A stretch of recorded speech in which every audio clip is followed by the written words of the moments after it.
Let's mic news at 7। यह है let's mic more than radio. आप सुन रहे हैं न्यूज 87 समाचारों के साथ मैं महेश सिंह। प्रधानमंत्री नरेंद्र मोदी ने इंडोनेशिया की संसद से वैश्विक व्यवस्था में बदलाव और संयुक्त राष्ट्र सुरक्षा परिषद में सुधार की वकालत की है। उन्होंने कहा है कि दुनिया का ग्लोबल ऑर्डर तेजी से बदल रहा है और ऐसे समय में विकासशील देशों को समान भागीदारी और बड़ी भूमिका मिलनी चाहिए। श्री मोदी ने 2022 में इंडोनेशिया और 2023 में भारत की G20 अध्यक्षता का जिक्र करते हुए कहा कि दोनों देशों ने विकासशील देशों की आवाज को वैश्विक मंच पर मजबूती से उठाने का काम किया है। इंडोनेशिया की बेबाक एक्टिव की परंपरा और भारत का स्ट्रेटेजिक ऑटोनॉमी के लिए कमिटमेंट वैश्विक विषयों पर हमें साथ खड़े होने के लिए मजबूत आधार देते हैं। भारत फ्री, ओपन और इंक्लूसिव इंडो पैसिफिक का प्रबल समर्थक है। भारत इंडो पैसिफिक में फ्रीडम ऑफ नेविगेशन की बात करता है। दिल्ली हाईकोर्ट ने कोकरोच जनता पार्टी को बड़ी राहत देते हुए उसके एक्स अकाउंट को बहाल करने का आदेश दिया है। अदालत ने केंद्र सरकार के अकाउंट ब्लॉक करने के फैसले को रद्द करते हुए कहा कि अभिव्यक्ति की स्वतंत्रता पर लगाए गए ऐसे प्रतिबंधों की कानूनी कसौटी पर जांच जरूरी है।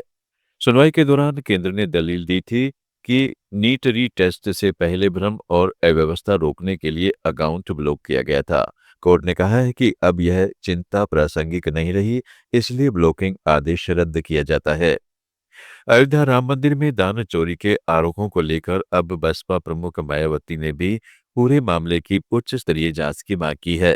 मायावती ने सोशल मीडिया पर कहा है कि अयोध्या में राम मंदिर और उत्तराखंड के बद्रीनाथ धाम से जुड़े ट्रस्टों के शीर्ष प्रबंधन की भूमिका की भी निष्पक्ष जांच होनी चाहिए।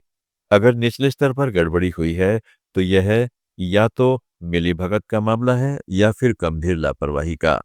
उन्होंने सरकार और एसआईटी से पूरे प्रकरण की गहराई से जांच करने की अपील की। साथ ही समाजवादी पार्टी, कांग्रेस और आम आदमी पार्टी से भी आरोपों के समर्थन में ठोस सबूत पेश करने को कहा है।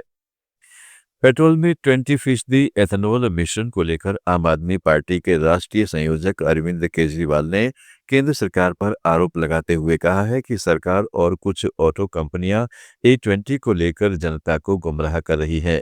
केजरीवाल ने सवाल उठाया कि अगर E20 से गाड़ी का माइलेज घटे या इंजन खराब हो तो इसका हर्जाना सरकार देगी या कंपनियां। उन्होंने प्रधानमंत्री नरेंद्र मोदी से अपील की है कि पेट्रोल पंपों पर E0, E10 और E20 तीनों विकल्प अलग अलग कीमतों पर उपलब्ध कराए जाएं। मेरी हाथ जोड़ के विनती है मोदी जी से, जिद मत करो, मान जाओ। एक ही चीज मांग रही है जनता की, ऑप्शन दे दो। आप E20 रखो, लेकिन जब आदमी पेट्रोल पंप पे जाए तो उसको E0 भी मिलना चाहिए, E10 भी मिलना चाहिए, E20 भी मिलना चाहिए। अलग अलग दाम रख दो, जिसके जो समझ में आए, जिसकी जेब जो अलाउ करे, जिसका जो विचार बने, जिसकी जो बुद्धि अलाउ करे, वो खरीद ले। सुप्रीम कोर्ट के पूर्व वरिष्ठ वकील दुष्यंत दवे ने देश में जजों की नियुक्ति की कॉलेजियम व्यवस्था पर गंभीर सवाल उठाए हैं। दवे ने कहा है कि कॉलेजियम सिस्टम पूरी तरह नाकाम साबित हुआ है और इसकी वजह से न्यायपालिका में योग्य और अनुभवी जजों की कमी देखने को मिल रही है। उन्होंने आरोप लगाया कि हाल के वर्षों में जज संविधान की मूल भावना से दूर होते गए हैं। वहीं कपिल सिब्बल ने भी कहा है कि सेकंड जजेस केस में अपनी भूमिका को लेकर उन्हें अफसोस है, क्योंकि उसी फैसले के बाद कॉलेजियम सिस्टम लागू हुआ। देश के कई राज्यों में मानसून कहर बरपा रहा है। जम्मू कश्मीर के डोडा में बादल फटने से भारी मलबा रिहायशी इलाकों में घुस गया, जिससे कई वाहन दब गए और जनजीवन प्रभावित हुआ।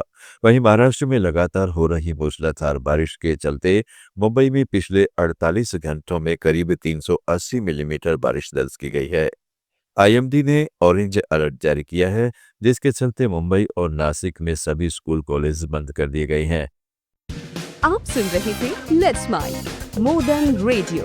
फॉलो कीजिए हमें हमारे सोशल मीडिया प्लेटफॉर्म